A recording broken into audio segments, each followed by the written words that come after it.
Christine Rougemont, réalisatrice, femme transgenre, engagée au niveau de la communauté en tant que membre du conseil d'administration du centre LGBT et d'autres organisations.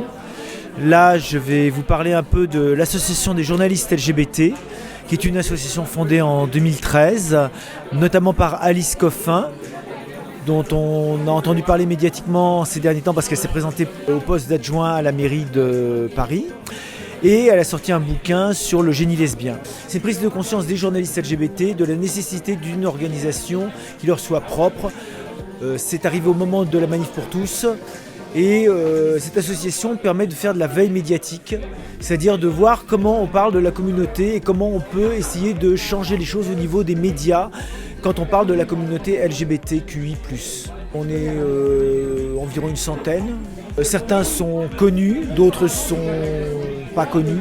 On est dans tous les médias, on n'est pas lobby, on est juste des personnes qui pensent que c'est important que, vu que nous on est dans des médias, on parle dans ces médias-là correctement de notre communauté et que les médias apprennent à nous respecter.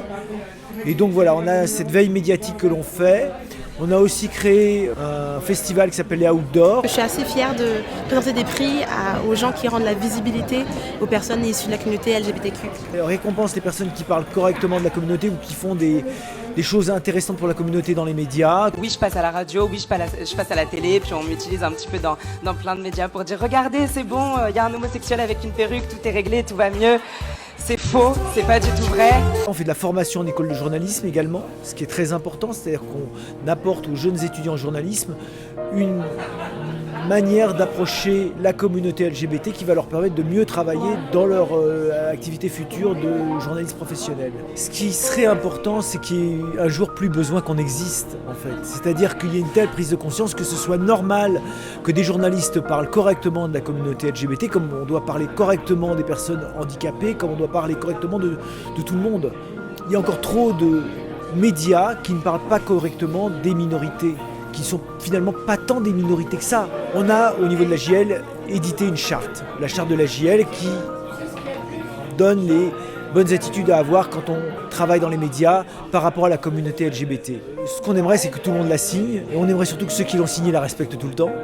Ce qu'on aimerait, c'est qu'il n'y ait plus de discrimination dans les médias, plus de LGBT-phobie. Aujourd'hui, ce qu'on aimerait, c'est que quand un média parle de notre communauté, et je vais parler aussi de la communauté transgenre, parce qu'on en parle souvent très très mal, ça serait bien que ça s'améliore, quoi.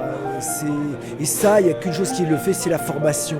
J'ai moi-même fait des formations en école de journalisme pour expliquer comment se comporter quand on accueille une personne transgenre ou quand on veut l'interviewer.